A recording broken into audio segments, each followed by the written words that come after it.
What did your school illegally do? My son Nolan started showing up at home with unexplained bruises. He was 13 and in his first year of special education due to his autism. When I asked him about the marks, he'd just shut down and start stimming, rubbing his hands together until they were raw. I tried talking to his teachers, but they dismissed my concerns, saying he probably got them during his episodes. But Nolan hadn't had a meltdown in over 2 years. Something wasn't adding up. One day, while doing laundry, I found dried blood on his shirt collar. That's when I bought a tiny voice recorder and sewed it into his jacket. I know it wasn't legal, but my gut was screaming that something was very wrong. What I heard that night made me physically sick. The special ed teacher, Mrs. Walsh, had been locking Nolan in a 4x4-foot calm-down room, basically a storage closet, whenever he had trouble focusing. She'd leave him there for hours, sometimes the entire school day. I could hear him crying, begging to be let out, saying he needed to use the bathroom. Mrs. Walsh would just laugh and tell him to earn his way out by completing worksheets in the dark. The next recording was worse. When Nolan had a panic attack from being confined, 2 male staff members pinned him face down on the floor. I could hear him struggling to breathe as they pressed their knees into his back. "Maybe this will teach you to behave," one of them said. I stormed into the principal's office the next morning with the recordings. Instead of being horrified, she threatened to have me arrested for illegal surveillance.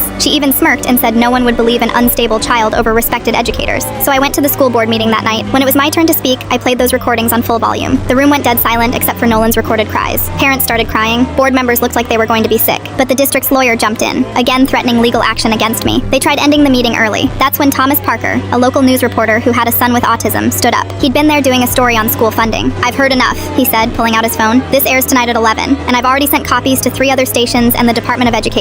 The school board tried to offer me hush money, $50,000, to handle this privately. I told them they could shove that money where the sun doesn't shine." The story exploded. Other parents came forward with similar recordings. Turns out the calm down room had been used for years. They found scratch marks on the inside of the door from desperate kids trying to get out. Mrs. Walsh was arrested for child abuse. The principal and 3 staff members were fired. The district had to pay millions in settlements to 26 families of special needs students. But the best part? The state passed Nolan's law requiring cameras in all special education classrooms. My son testified at the hearing, the same unstable kid they said no one would believe. He's 15 now and thriving at his new school. Last week, he gave a speech at a disability rights conference. Standing ovation. The only one not clapping was Mrs. Walsh. She was watching from prison on Zoom as part of her rehabilitation.